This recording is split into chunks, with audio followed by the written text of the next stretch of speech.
de retour dans cette édition du 27 février 2024. Merci beaucoup si vous nous rejoignez à l'instant. Et il est l'heure de retrouver Mathieu Driol. Bonjour Mathieu.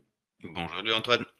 Merci Mathieu d'être avec nous ce matin. Vous êtes analyste senior chez Day by Day pour qui ne le sait pas. Avec nous aujourd'hui pour nous dire quelles sont les valeurs qui pourraient être intéressantes ou non d'avoir ou non en son portefeuille dans un environnement de marché. Alors, je ne sais pas si vous êtes d'accord avec Hervé Dupré, si vous avez la même analyse, mais en tout cas, globalement, un marché qui va commencer à respirer après cette euphorie autour de l'intelligence artificielle de ces 15, voire 3 dernières semaines. Du coup, dans cet environnement un peu de latéralisation, voire de consolidation, quelles sont les valeurs qu'il faut avoir en son portefeuille? Vous allez nous dire ça dans un instant, mais tout d'abord, oui, le CAC 40 pour vous, début de consolidation ou latéralisation encore? Alors ça, c'est la question à 100 000 euros. Hein. Est-ce qu'une tendance marque une pause, corrige ou conserve une inertie haussière forte après une telle accélération? On a testé en fait quand même sur le CAC, pas hier mais vendredi, une résistance qui était notable. On semble avoir du mal à poursuivre sur le même rythme. Poursuivre sur le même rythme, si on n'y arrive pas, ne veut pas dire forcément, implicitement, que l'on va corriger rapidement. Pour l'instant, on montre une petite phase de pause. Il n'y a rien de très très méchant. Les volumes n'ont pas fait part d'une inquiétude particulière dans la petite bougie d'hier.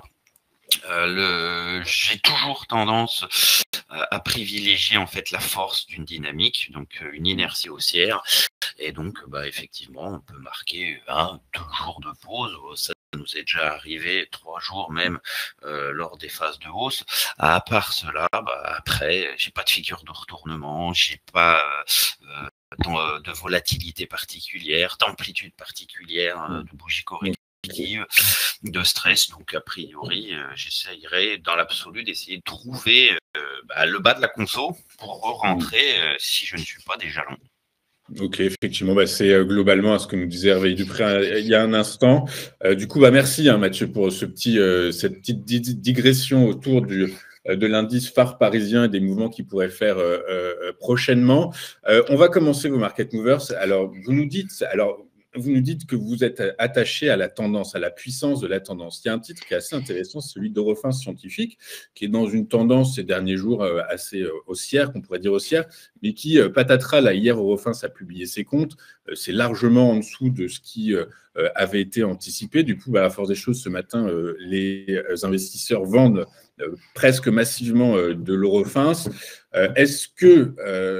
Est-ce que c'est une nouvelle suffisamment costaud pour enrayer cette hausse à laquelle on assistait depuis plusieurs séances maintenant? Alors effectivement, on avait cette construction haussière depuis le mois de novembre, une phase haussière impulsive assez marquée qui avait permis de former une résistance à 60 et une consolidation qui, ma foi, a été tout à fait ordonnée en direction du support majeur à 53,10. Ce niveau de 53,10 avait permis la formation d'une nouvelle phase d'impulsion avec ce gap haussier et le débordement du précédent sommet aux alentours des 57 euros. Avec le gap baissier de ce matin, les cours en fait reviennent violemment sur le support majeur à 53,10. C'est vraiment ce niveau-là, d'ailleurs renforcé par la moyenne mobile à 100 jours qui essaye de se retourner à la hausse. C'est ce niveau-là qui va permettre, qui va conditionner en fait l'avenir de court terme d'Eurofins Scientifique. Si on clôture sous 53,10, on serait